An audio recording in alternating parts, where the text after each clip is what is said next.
steel, glass, concrete. The physics of a multi-vehicle collision do not negotiate. This is the immediate aftermath of divided attention.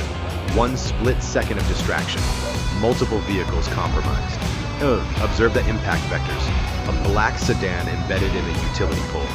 Front chassis obliterated.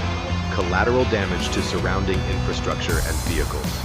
At 35 miles per hour, looking at a screen for 5 seconds equals driving a football field completely blind.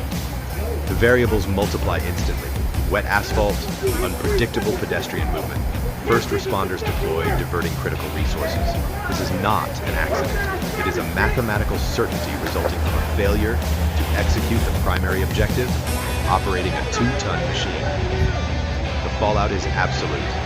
Severe financial liability, irreversible property damage, the immediate loss of personal freedom. The device in your hand is not worth the collateral destruction. Put the phone down, maintain visual continuity with the road.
hit 3.